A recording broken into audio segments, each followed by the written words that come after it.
Apakah suara saya terdengar? Halo,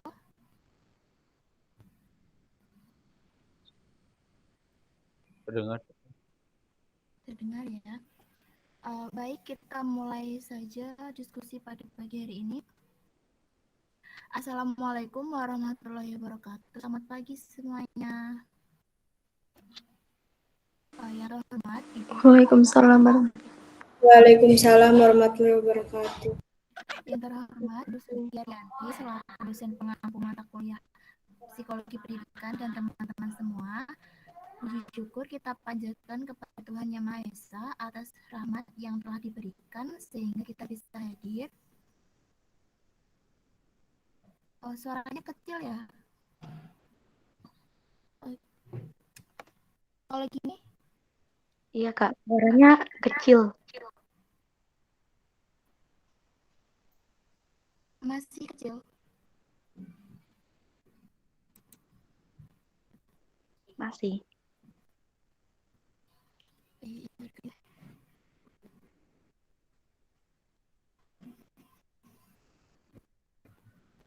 Kalau gini?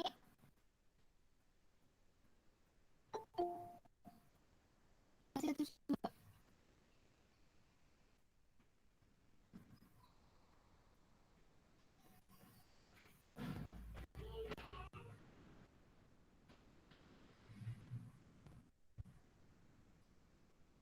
Halo, apa bisa terdengar? Bisa Kak. Terdengar jelas kok. Oke. Baik, sebelum itu izinkan saya untuk memperkenalkan anggota dari kelompok 6. Tolong next.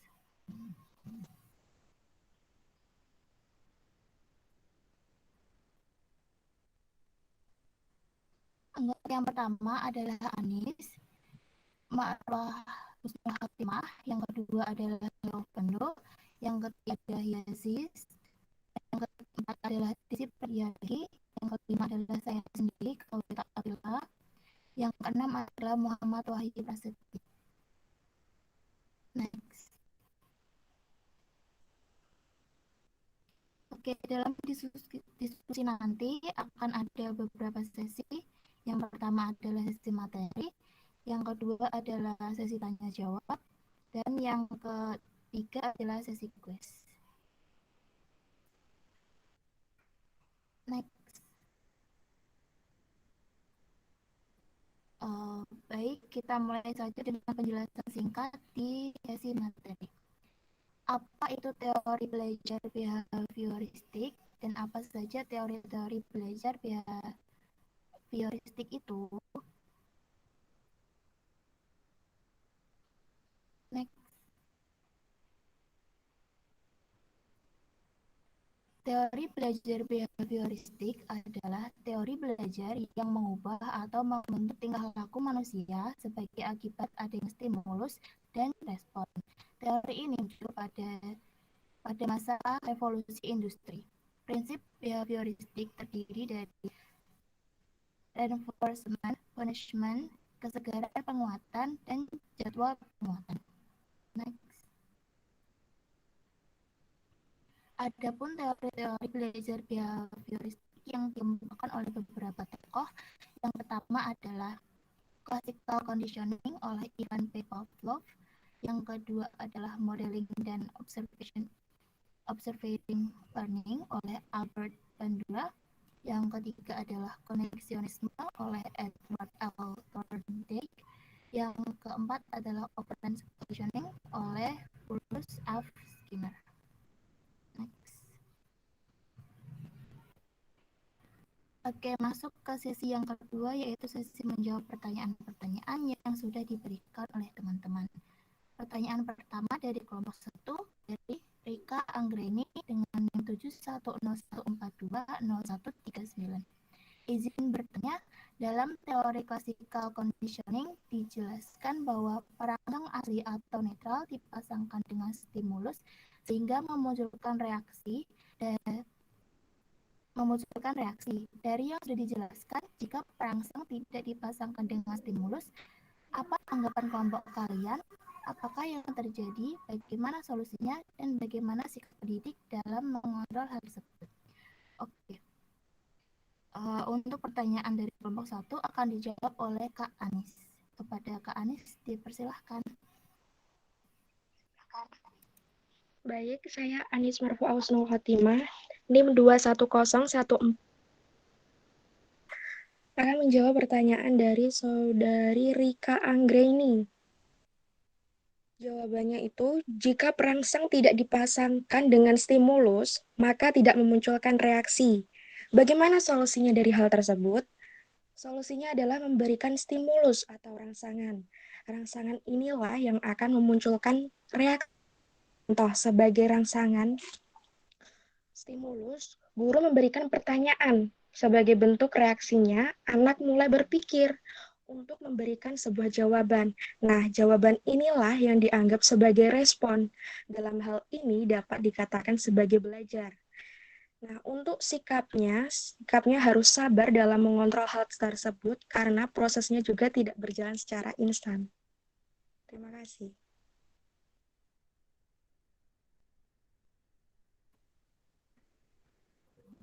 Bagaimana untuk Saudari Rika? Apakah bisa diterima?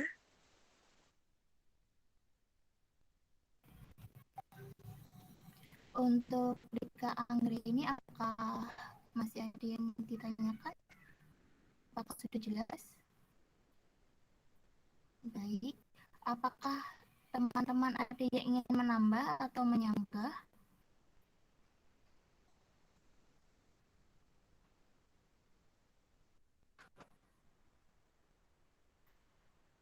Baik, karena tidak ada tambahan dan sanggahan, kita langsung saja ke pertanyaan selanjutnya. Terima kasih untuk Kak Rika Anggreni atas pertanyaannya. Oke, pertanyaan dari kelompok 2 dari Kevin Karisma Tampati dengan NIM 43014200078. Izin bertanya, jika ada guru menanyakan pertanyaan kepada siswa, namun siswa tersebut kurang responsif dan cenderung pasif, bagaimanakah cara guru agar siswa tersebut dapat aktif dalam berbicara? Baik, untuk pertanyaan dari kelompok 2 akan dijawab oleh Kak Leo. Untuk Kak Leo, dipersilakan. Cek, apakah suara saya masuk? Masuk, Kak. Masuk. Baik, terima kasih saya ucapkan kepada moderator. Baik, saya akan menjawab pertanyaan dari Saudari Kevin Karisma Tampati mengenai cara guru agar siswa dapat aktif dalam berbicara. Yang pertama yaitu kenal. Guru wajib sekali hukumnya mengenal seluruh siswa karena mereka adalah tanggung jawab di sekolah. Hal ini mungkin tidak begitu sulit untuk dilakukan oleh guru kelas. Yang kedua adalah pancing kerjasama. Salah satu kunci penting agar siswa saling berinteraksi mengenai topik yang dibahas adalah kerjasama. Coba berikan siswa proyek yang harus dikerjakan secara bersama-sama. Nah, inilah mengapa penting sekali mengenal karakter masing-masing siswa. Yang ketiga yaitu keep moving. Cara ini dilakukan masih dalam bentuk berkelompok. Masing-masing kelompok memiliki topik yang berbeda-beda untuk dibahas. Sebagai contoh, topiknya adalah perekonomian di berbagai negara. Kelompok A membahas negara Amerika, B kelompok membahas Cina, kelompok C membahas Indonesia, dan seterusnya. Kemudian setiap anggota dalam kelompok harus berpindah-pindah, jadi tidak diperkenankan berada di dalam satu kelompok saja yang sama dari awal hingga akhir. Yang keempat adalah pengaturan denah duduk. Setelah mengenal karakter siswa, mengatur denah duduk juga sangat penting. Siswa yang cenderung pendiam juga ditempatkan bersama siswa yang pendiam juga. Buat susunan yang membantu berlangsungnya diskusi agar memudahkan tugas sebagai fasilitator. Yang kelima itu pertanyaan tingkat tinggi. Selama ini pertanyaan-pertanyaan seperti apa yang dilemparkan untuk menarik partisipasi siswa. Agar dapat memancing siswa untuk aktif, maka guru harus mulai meningkatkan level pertanyaannya. Hal ini ditujukan supaya siswa turut berpikir juga mengetahui sejauh apa pemahaman siswa terhadap materi yang diajarkan. Yang keenam itu adalah tricky. Jika siswa masih saja diam dan belum memberi reaksi apa-apa, jangan langsung panik. Siswa butuh menyusun kata-kata dan mengumpulkan keberanian. Bahkan siswa perlu waktu lebih jika mereka belum terbiasa mengutarakan pendapat secara lisan. Dan yang terakhir adalah salah bukan masalah. Banyak siswa yang tidak berani bicara karena takut melakukan kesalahan. Hal ini juga terjadi pada guru. Sebenarnya hal ini terbilang lumrah. Peran guru sebagai fasilitator adalah meyakinkan siswa bahwa mereka tidak akan disalahkan, ditertawakan, atau dipermalukan jika salah. Namanya juga belajar, wajar kalau salah. Apabila salah, guru cukup mengatakan belum tepat atau bukan salah, seperti itu. Baik, sekian dari saya kembalikan kepada moderator.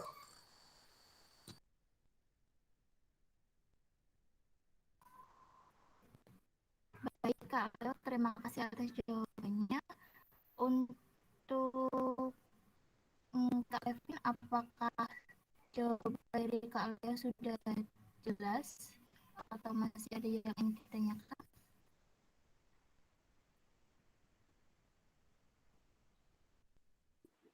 Terima kasih atas jawabannya.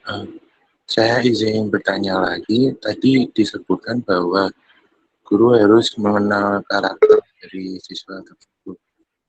Dari kelompok saudara, apakah ada cara untuk mengenali karakter dari siswa tersebut? Terima kasih.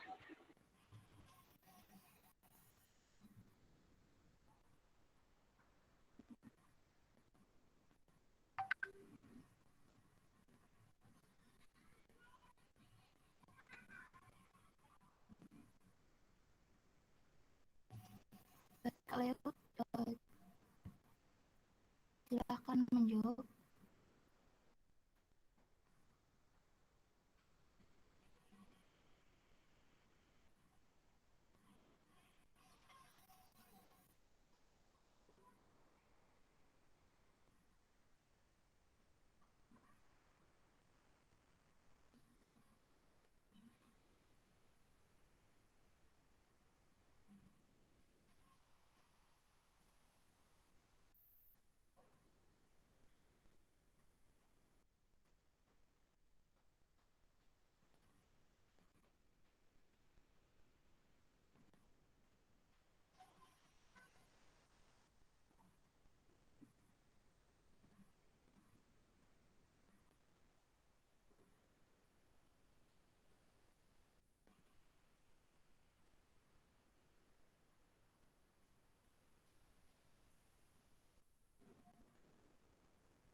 Baik, mohon maaf sebelumnya karena jaringan yang bermasalah. Jadi pertanyaan dari saudara Kevin mengenai cara menurut kelompok kami untuk mengenali karakter siswa, yaitu terdiri dari 4 poin. Antara lain, yang pertama itu guru seharusnya mengajar dengan sentuhan hati. Yang kedua itu guru lebih open-minded atau terbuka kepada peserta didiknya. Yang ketiga itu menjalin komunikasi dengan orang tua, dengan pembinaan, dan yang terakhir itu ada melakukan pengamatan di luar dari pembelajaran formalnya. Seperti itu Kak Kevin. Untuk Kak Kevin, apakah jawaban dari Kak Leo sudah jelas? Baik, sudah jelas. Terima kasih atas jawabannya. Terima kasih kembali. Untuk teman-teman, apakah ada yang ingin menambah atau menyanggah?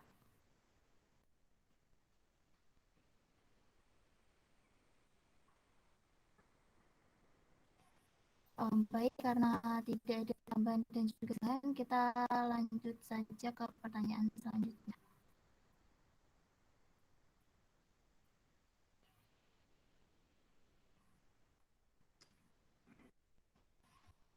Pertanyaan selanjutnya dari kelompok 3 oleh Zahra Anantia Ardiani dengan NIM 210420089. Izin bertanya, bagaimana jika ada siswa yang diberikan pengajaran behavioristik, dia mengikuti semua arahan serta memiliki hasil sikap yang baik di sekolah, Namun, ketika di luar sekolah, siswa tersebut tidak menerapkan sikap behavioristik yang telah diajarkan oleh guru di sekolah. Bahkan sifat yang diterapkan melenceng dari ajaran behavioristik guru. Bagaimana hal tersebut bisa terjadi? Bagaimana sikap sekolah ataupun guru menanggapi siswa tersebut, dan bagaimana cara menyelesaikan ataupun mengatasi masalah tersebut. Baik, untuk pertanyaan dari kelompok 3 akan dijawab oleh Kak Yazid. Kak Yazid, dipersilahkan. Baik, terima kasih atas waktunya moderator. Izin menjawab pertanyaan dari kelompok 3 oleh Zahra Nanti Ardiani. Bagaimana jika ada siswa yang diberikan pengajaran behavioristik dan mengikuti semua arahan serta memiliki hasil sikap yang baik di sekolah, namun ketika di luar sekolah malah melakukan sikap yang bertolak belakang dengan yang sudah diajarkan di sekolah. Nah, berdasarkan pertanyaan ini, menurut saya, pendidikan yang diberikan oleh sekolah ataupun guru itu sudah benar karena sudah menghasilkan sikap yang baik dan siswa tersebut sudah mengikuti semua arahan. Namun ketika ia sampai di luar sekolah atau mungkin maksudnya di lingkungan rumah atau masyarakat, dia tidak menerapkan sikap behavioristik yang telah diajarkan di sekolah itu. Nah, berarti pendidikan behavioristiknya ini tidak masuk ke siswa secara mendalam. Menurut saya kemungkinan besar ini dikarenakan oleh faktor lingkungan keluarga ataupun masyarakat yang ada di siswa tersebut. Jadi ketika sekolah menerapkan pendidikan behavioristik, namun lingkungan keluarga dan masyarakatnya tidak mendukung hal tersebut, maka susah atau sulit bagi siswa untuk menerapkan hal tersebut di lingkungan keluarga atau masyarakat juga. Sebagai contoh seperti ini, misalnya ketika guru memberikan stimulus di sekolah, lalu siswa itu merespon dengan baik, misalnya responnya itu adalah siswa mendapatkan nilai 95. Berdasarkan teori behavioristik, maka guru akan langsung sigap memberikan reinforcement atau penguatan yang positif dengan cara memberikan reward atau penghargaan, hadiah, mungkin bisa dalam bentuk pujian dan bisa diberikan sesuatu yang membuat dia itu merasa dihargai atau memiliki value dalam melakukan hal tersebut. Jadi dia akan semakin termotivasi untuk mendapatkan nilai 95. Nah, ketika ia sampai di rumah dan lingkungannya tidak mendukung, misalnya ketika dia bilang kepada orang tuanya, saya mendapatkan nilai 95. Namun orang tuanya malah memberikan respon yang negatif. Misalnya, kenapa kamu nggak dapat nilai 100? Kan, nah maka hal itu akan membuat sikap muridnya itu menjadi turun. Jadi motivasinya akan menjadi turun karena dia merasa tidak dihargai atau tidak merasa berguna mendapatkan nilai 95 itu. Maka dari itu dia malah justru menjadi tidak peduli dan tidak menerapkan sikap behavioristik di lingkungan luar sekolah. Dan bagaimana sikap sekolah ataupun guru menanggapi siswa tersebut? Mungkin yang bisa dilakukan sekolah atau guru adalah dengan memberikan pendidikan kepada lingkungan di luar sekolah tersebut, seperti orang tua dan masyarakat sekitar tentang pengajaran behavioristik. Jadi, orang tua dan masyarakat dapat mengetahui kalau anak itu akan suka kalau misalnya dia mendapat nilai 95, maka kita harus memberikan reinforcement atau penguatan positif seperti memujinya atau memberikan hadiah. Nah, dengan menerapkan pengajaran behavioristik baik di lingkungan sekolah maupun di lingkungan keluarga dan masyarakat, maka harapannya siswa juga dapat menerapkan sikap behavioristiknya di manapun. Itu jawaban dari saya. Terima kasih. Baik, terima kasih atas jawabannya Kak Yazid. Untuk Kak Zahra, apakah jawaban dari Kak Yazid sudah jelas?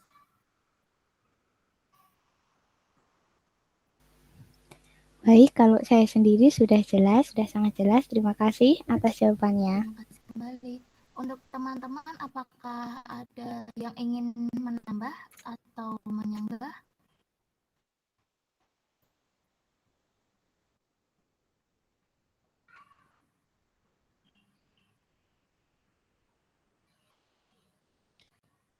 Baik, karena tidak ada tambahan dan sanggahan, lanjut saja ke pertanyaan selanjutnya. Pertanyaan dari kelompok 4 dari Julia Nur Cahyani dengan 3601601420005. Izin bertanya, dalam teori koneksionisme, Edward menjelaskan bahwa bentuk respon dalam belajar berupa sembarang tingkah laku yang dimunculkan karena adanya perangsang. Sebagai pendidik, untuk mendapatkan respon atas pembelajaran yang dilaksanakan dari peserta didik, tentunya harus memiliki rangsangan seperti strategi pembelajaran yang menarik agar mendapatkan respon dari peserta didik dalam bentuk tingkah laku. Maka dalam hal ini, menurut kelompok kalian, bagaimana seorang pendidik membuat strategi pembelajaran yang menarik agar mendapatkan respon tingkah laku yang responsif dari peserta didik atas pembelajaran yang terlaksana oleh seorang pendidik tersebut. Baik, untuk pertanyaan dari kelompok 4 akan dijawab oleh Kak Desi. Untuk Kak Desi, dipersilahkan. Baik, terima kasih moderator. Saya Desi Praditya Rizky, izin menjawab pertanyaan dari kelompok 4. Jadi, seorang pendidik itu harus memahami dan menciptakan hubungan respon yang baik dengan peserta didik. Metode atau strategi belajar yang tepat akan membuat peserta didik lebih responsif dalam pembelajaran, seperti menciptakan suasana belajar yang kondusif, menggunakan gaya mengajar yang menarik, dan menggunakan media atau alat bantu dalam belajar. Contohnya, untuk menjelaskan suatu konsep, pendidik bisa menggunakan media belajar seperti menjelaskan tentang negara-negara di dunia menggunakan globe atau peta, sehingga peserta didik bisa menerima respon dan juga menyerap materi dengan baik. Contoh lainnya adalah dengan memberikan pemberian tugas dengan metode latihan atau drill and practice yang akan lebih cocok untuk penguatan dan hafalan peserta didik. Metode latihan seperti ini bisa memperkuat hubungan stimulus respon pada peserta didik, sehingga peserta didik lebih responsif dalam pembelajaran. Baik, itu jawaban dari saya. Saya kembalikan ke moderator. Terima kasih.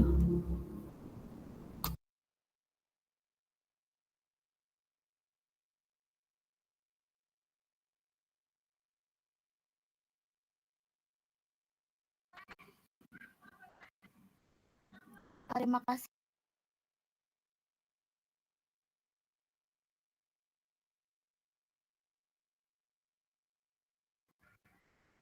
Baik, terima kasih untuk Kak Desi atas jawabannya. Untuk Kak Julia, apakah jawaban dari Kak Desi sudah jelas? Ya, sudah jelas. Terima kasih atas jawabannya. Sangat jelas sekali, contohnya sangat bagus. Terima kasih. Terima kasih kembali. Untuk teman-teman, apakah ada yang ingin menambah dan juga menyanggah?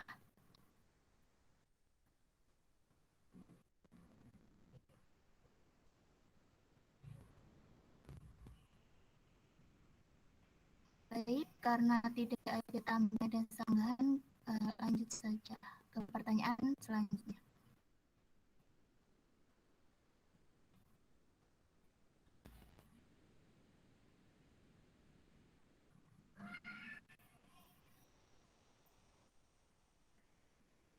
Pertanyaan dari kelompok 1 dari Ika Nurafina dengan NIM 32014200019.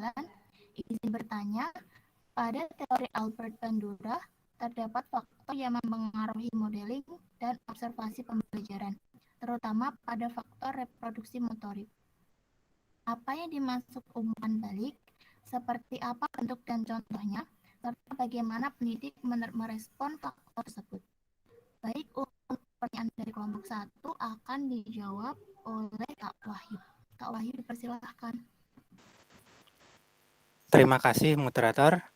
Saya akan menjawab pertanyaan dari kelompok 7 dari Ika Nurvina. Apa yang dimaksud umpan balik? Seperti apa bentuk dan contohnya? serta bagaimana pendidik merespon faktor tersebut. Umpan balik adalah tanggapan anak terhadap perilaku yang diobservasi sebelumnya, dan perilaku dan peniruan yang dilakukan oleh anak tersebut terhadap perilaku yang diobservasi itu. Bentuk dari umpan balik bisa bermacam, tergantung perilaku yang diobservasi. Misalnya, bisa dalam bentuk lisan atau perbuatan.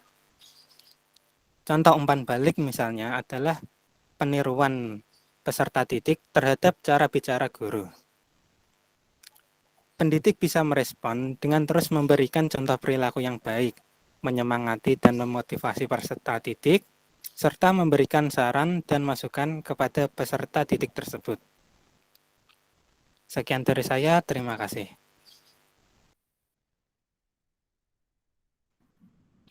Terima kasih atas jawabannya Kak Wahyu. Untuk Kak Ika Nurafina, apakah jawaban dari Kak Wahyu sudah jelas? Baik, terima kasih atas jawabannya, sudah sangat jelas. Untuk teman-teman, apakah ada yang ingin menambah atau menyanggah?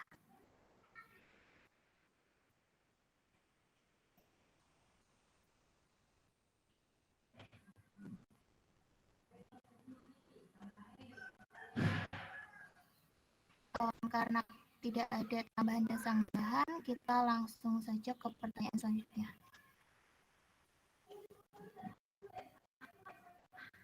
Pertanyaan dari kelompok 8 dari Diah Mustika Chandra Dewi dengan NIM 710A1420034. Izin bertanya, dalam teori belajar behavioristik terdapat beberapa teori seperti teori klasikal conditioning, koneksionisme, operant conditioning, dan modeling learning. Pada masa pandemi seperti sekarang ini, teori manakah yang sangat relevan untuk digunakan? Dan pada faktanya di bangku sekolah, perilaku antara siswa satu dengan yang lain sangatlah beda. Bagaimana peran guru dalam mengontrol tingkah laku siswa yang beragam tersebut? Baik, untuk pertanyaan dari kelompok 8 akan dijawab oleh Kak Leo. Untuk Kak Leo, dipersilakan. Terima kasih saya ucapkan kepada moderator. Baik, saya akan menjawab pertanyaan dari Saudari Diah Mustika Chandra Dewi mengenai teori belajar behavioristik yang relevan digunakan masa pandemi dan peran guru dalam mengontrol tingkah laku siswa yang beragam. Menurut kami, yang relevan digunakan di masa pandemi seperti ini adalah teori koneksionisme. Pada saat menerapkan pendekatan koneksionisme, perlu diperhatikan prinsip-prinsip pembelajaran. Oleh karena itu, dalam mengembangkan kegiatan pembelajaran, guru memperlihatkan beberapa prinsip kegiatan pembelajaran, antara lain, 1. Berpusat pada siswa. Setiap siswa pada dasarnya berbeda, dan telah ada dalam dirinya minat, interest, atau kemampuan, ability, kesenangan, preference, pengalaman, experience. Poin kedua yaitu membalikan makna belajar. Dalam konsep tradisional, belajar hanya diberikan penerimaan informasi oleh peserta didik dari sumber belajar dan ini guru. Poin ketiga yaitu belajar dengan melakukan. Pada hakikatnya, dalam kegiatan belajar siswa melakukan aktivitas-aktivitas. Poin keempat, mengangkat keinginan, imajinasi, dan fitrah Tuhan. Siswa memiliki rasa ingin tahu, imajinasi, dan fitrah bertuhan. Memang kondisi pandemi ini memaksa proses kegiatan belajar atau KBM berlangsung secara daring, telah menurunkan indikator-indikator tersebut. Sebagai upaya menegakkan KBM yang lebih menyenangkan, pembelajaran daring dapat dilakukan dengan interaktif. Esensi dari pembelajaran daring adalah bagaimana proses belajar tetap berlangsung selama di rumah, bukan memindahkan sekolah ke rumah, tetapi guru perlu memilih materi-materi penting yang perlu dilakukan anak didik di rumah, sesuai dengan situasi kondisi yang ada, layaknya teori koneksionisme ini.